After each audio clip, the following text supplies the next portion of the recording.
peut y avoir différents obstacles sur le chemin du vouloir vivre.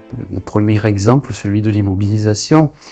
Supposons qu'on nous enferme et que l'on nous empêche de communiquer un message que l'on juge important, qu'on nous coupe la langue, qu'on nous attache les mains.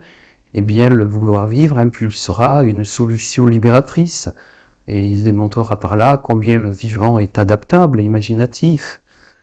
Alors les pieds pourront servir à attaquer le tortionnaire, à défoncer une porte ou à transmettre le message en ours, pourquoi pas.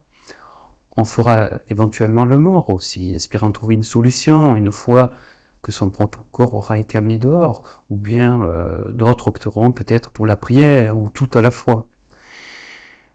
Second exemple, le cas de l'obligation. Si une nation oblige une communauté à suivre des règles qui ne conviennent pas au peuple, le changement par la douceur ou le sang découlera à un moment ou à un autre, parce que le vouloir vivre des personnes ne peut être corseté indéfiniment. Des bulles communautaires vont s'organiser en monde parallèle.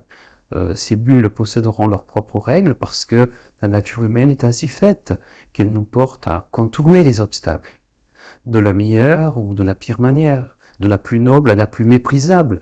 Tout dépend après de l'échelle des valeurs. Le vouloir vivre opérationnel préside en chacun d'entre nous. Il est une source de résistance, une énergie disponible, un facteur d'insoumission potentielle, jouant un rôle de contre-pouvoir. La sanction, la menace et la condamnation à mort pour la non-obéissance sont le terreau sur lequel naissent des réseaux de guerriers et de guerriers rebelles prêts à en découdre au nom justement de la vie. Troisième exemple, lorsque le vouloir vivre est confronté à la faim FAIM, on sait que les privations et les famines entretenues par les gouvernants, ou bien pour cause naturelle, sont des facteurs d'ultra-activation du vouloir vivre. L'être humain trouve alors tous les moyens possibles pour rester vivant, quelle que soit l'époque, la culture et les croyances. Une famine a touché la France et l'Allemagne vers 1030 à peu près. Et au dire des historiens, on retrouvait à l'époque la présence de viande humaine sur les étals des marchés. Des siècles plus tard, en 1972, et dans un contexte tout à fait différent, une équipe de rugby survit 72 jours en dévorant ses camarades à la suite du crash d'un avion dans les Andes. Dernier exemple, le vouloir vivre n'est pas toujours action, il peut également avoir recours à l'inaction. Si vous êtes poursuivi par un lion, la meilleure des choses à faire est qu'il ne s'intéresse pas à vous. En ce cas précis, votre survie dépend de votre inaction. Il s'agit de faire croire à l'animal que vous n'êtes pas une menace, de donner l'impression de la soumission. Il faut stopper les cris et les mouvements brusques jusqu'à ce que le lion s'éloigne ou que vous vous en éloigniez sans lui tourner le dos. Cette tactique de l'anonymat et de la transparence est initiée par le vouloir vivre. Et donc en ce cas, on voit qu'elle n'est pas synonyme d'éruption incontrôlée ni d'exubérance, mais au contraire de réaction instinctive instinctive mais inactive, permettant de rester vivant. Alors bien sûr, ce ne sont que des exemples. Il y a 1000 scénarios possibles.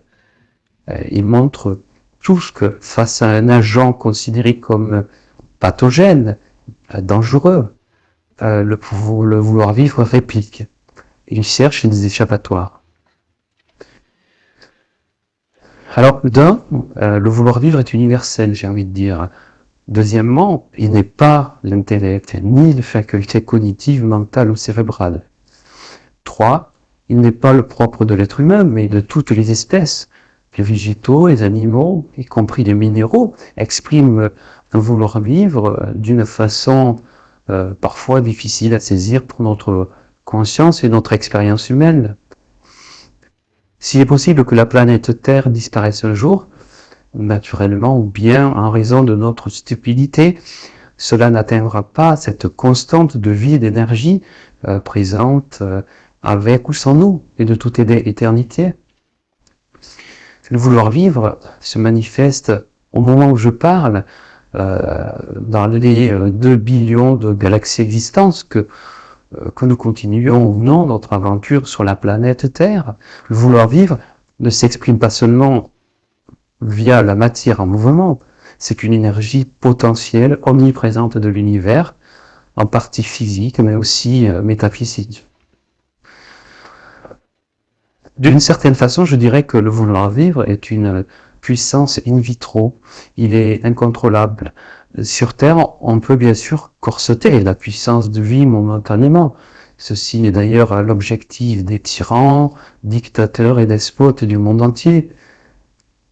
Je vois le vouloir vivre un peu comme une puissance in vitro, si je puis dire, quelque chose reçu en héritage et capable de déverrouiller les cellules dans lesquelles n'importe quel oppresseur ou agresseur tente de nous enfermer. Chaque jour, on s'en sert pour respirer, pour aller de l'avant, pour se relever, pour ne pas subir le climat de peur et de tension que l'on fait pleuvoir sur nous. Le vouloir vivre nous donne les clés de l'espérance, mais aussi le courage d'imaginer quelque part une nouvelle utopie, un autre scénario possible. L'académicien Édouard Herriot disait « Une utopie est une réalité en puissance ». Eh bien, moi, je crois que le vouloir vivre est l'ami de l'utopie. Ils se galvanisent mutuellement. Une dernière précision, le vouloir vivre n'est pas la résilience. Ne confondons pas le vouloir vivre avec la résilience telle que le neuropsychiatre Boris Cyrulnik l'évoque. La résilience consiste à surmonter un choc traumatique, à se reconstruire.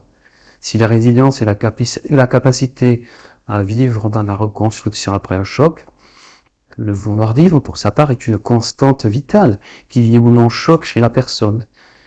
Cette constante vitale existe dans un éternel présent et ne dépend d'aucun traumatisme pour être. Par contre, le vouloir vivre peut effectivement être facteur favorisant la résilience et contribuer au processus de reconstruction d'une personne. Donc la résilience relève d'une reconstruction psychologique, alors que le vouloir vivre relève d'une énergie inaliénable en soi, pour ainsi dire, divine.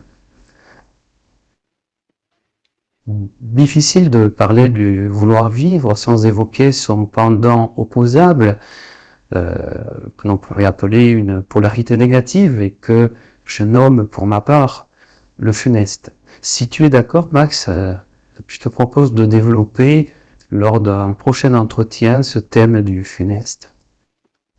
Oui, tout à fait. Justement, pour faire le lien entre cet entretien et le suivant, je te propose d'écouter le témoignage d'Anne-Laure, que je trouve particulièrement sage et éclairant. Pour moi, la vie est énergie et tout est expérience. On vit dans une dualité. L'humain explore aussi bien la lumière que l'ombre, et on retrouve cette dualité partout autour de nous. La vie n'est pas juste. Il y a des gens qui meurent de faim ou de soif, et après tout, ils n'ont rien cherché. En Europe, sur ce plan, c'est plus facile. La vie est donc une expérience spécifique, parfois cruelle, mais tout ça est au-dessus de ce que moi je peux comprendre. La vie est associée au bonheur, mais aussi à la peur.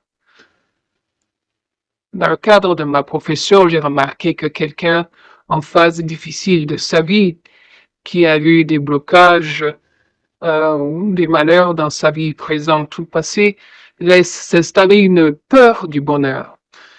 C'est un peu comme s'il était plus facile de gérer le malheur que le bonheur qui fait peur.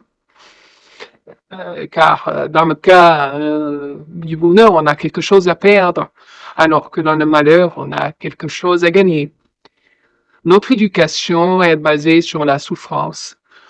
On pense que Jésus a souffert et tout le monde veut jouer à Jésus pour souffrir. Ce qui, selon moi, n'était pas le message de l'amour de Jésus, mais au contraire, de nous éviter de rentrer dans cette souffrance. Et du coup, nous avons une dépendance à la souffrance. La vie sert à découvrir l'amour, la joie et la lumière qui est en nous. On s'occupe beaucoup de notre ombre, des choses qui ne nous plaisent pas en nous ou à l'extérieur de nous, mais on oublie ou on ne voit pas notre propre beauté. Quand il fait noir, tu allumes une bougie. Le sens de la vie est justement de découvrir la beauté de la vie, celle des autres aussi, puis de la partager en amour.